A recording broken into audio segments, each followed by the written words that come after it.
Good afternoon, Tony Datino, doing my live with Tony, and it was rather interesting. Having a good time last week, relaxing, coming back with a little bit of extra energy today, and just having a really peaceful time in Naples, Florida last week. So glad to be back with you though today, and lo and behold, I'm watching the CBS evening news last night, and here is Dr. Attia. I think I'm pronouncing his well right, and it brought me back to his book, Outlived Along the Science of Longevity Factor, and the tactics that he recommends and goes through, and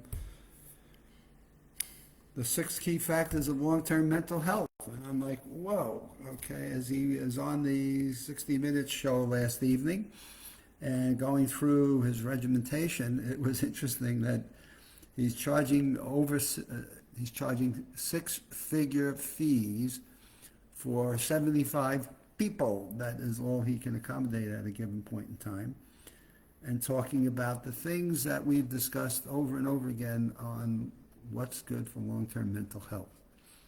And as more and more people have told me, it's interesting, and work I did with Advent Health Hospital and talking with patients, and their mission was to have people live to a healthy 100. 9 out of 10 people would tell me when I would ask them and talk to them about, do you want to live to be 100? The first response most people gave me is, not if I don't know who I am and my memory is not working. So my cognitive well-being is paramount to me, being physically here in a body, if I can't know who I'm talking to and can't communicate with the people that are my loved ones. And that could be my spouse, or my children, or my grandchildren, my friends, and the people that are in my social network. So if I don't know who my social folks are, what's the point of living? And so here he comes with the lawnmower. How would you like that for timing? Let me see if I can talk over it. He talks about the tactics that they use in his program, right? Outlive, the science of longevity.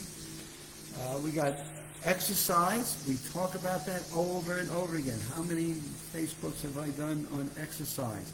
And I break exercise into 3 pieces: the aerobic, the anaerobic, and the flexibility.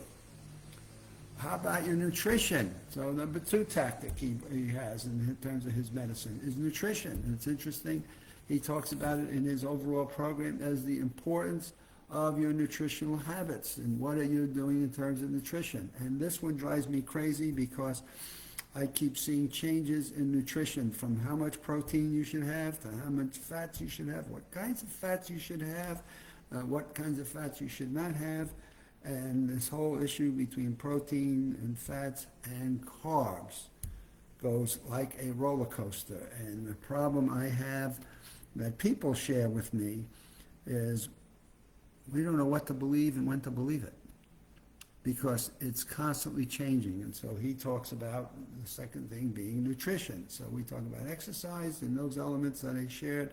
Then we talk about nutrition. Well, what do we do with proteins? What do we do with carbs? Should we have no carbs? Should we have more proteins? Everybody's got a thought and a process on that. And what I'm seeing more and more is it's the individual body that really drives what the proper mixes are in that stuff. So that is just all over the place. And therefore, who has trust in it becomes an issue. The third thing that he talks about is sleep, the importance of getting restful sleep. And that's always fun.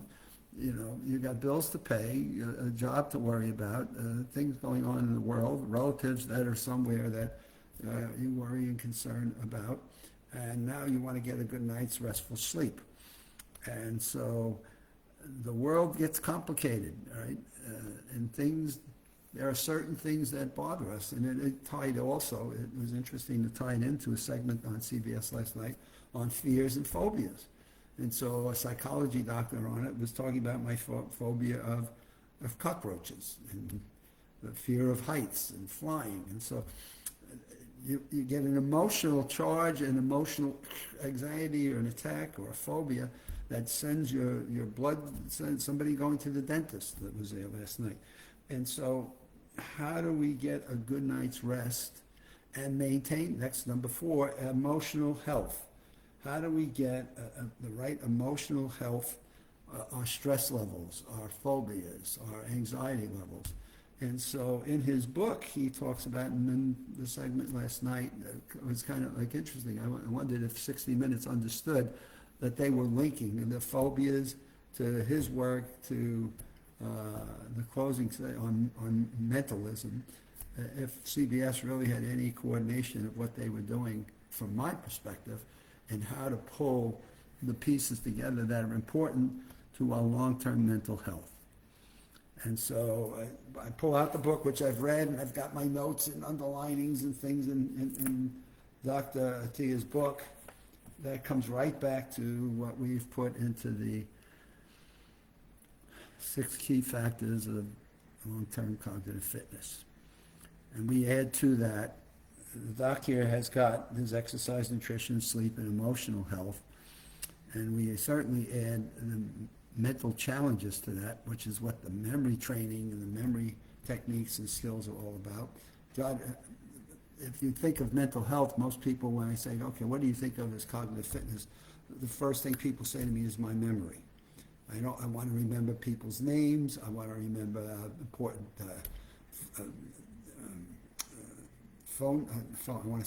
numbers, numerics. I have a hard time with remembering people's addresses or phone numbers, but now we got cell phones, right, which is dumbing us down from that. But I want to be able to remember that. I want to remember things I need to do, so we call that the to-do list. I want to remember key points that I have in a book that I've read that I can share and learn something and utilize. And so we add the mental challenges to it. What are the things that are mentally important to us? And then, of course, the one you've heard me talk about over and over again is the importance of social interaction. How critical is social interaction and not feeling isolated or alone? So I think it was an interesting segment on the show last night by Dr. Attia, and the elements that he addresses the importance of. So in his book, he expands, obviously, these elements in terms of exercises and working out and doing different activities, certainly your emotional health and your sleep patterns and things. So it kind of brought me back to his book, which had previously gone through, and coming back to realizing that this is one heck of a thick book.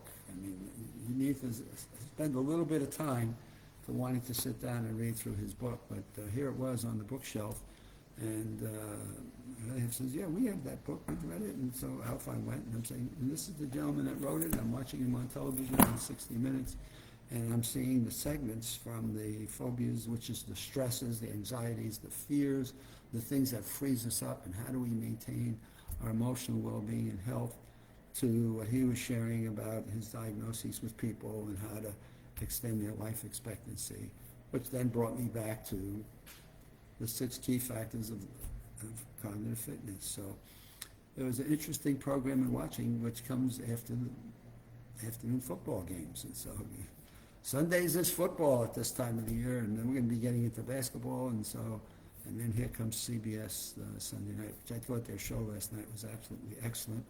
I just didn't realize that they had stopped, and the producer had stopped to think of how he really had a very impactful show, from phobias and the anxieties and the fears, the emotional stresses that we put in ourselves. And they don't have to be phobias, they're emotional stresses, to where Dr. Attia came along and talked about exercise and nutrition and the things of our emotional health that match to the panics that we can have, and how all of this, in terms of our mental fitness, what good is it going to be to have this wonderful body if we don't have our mental fitness connected to it all, and therefore knowing what we're doing, when we're doing it. And so there is my Monday morning. I just can't believe how fast, I look at these things and I want to talk about so many different points, and I realize, my goodness, I try to keep my Live with Tony's within 10 minutes, so 12 maybe sometimes I go to, but no longer than that. Here's my lawnmower guy, so we're going to cut it off here at this point, and we shall see you back here on Wednesday. But I certainly feel energized and well relaxed after spending some time in Naples, Florida last week. It was something probably very beneficial and helpful to my mental health as well as my physical. Have a great week. We'll see you on Wednesday.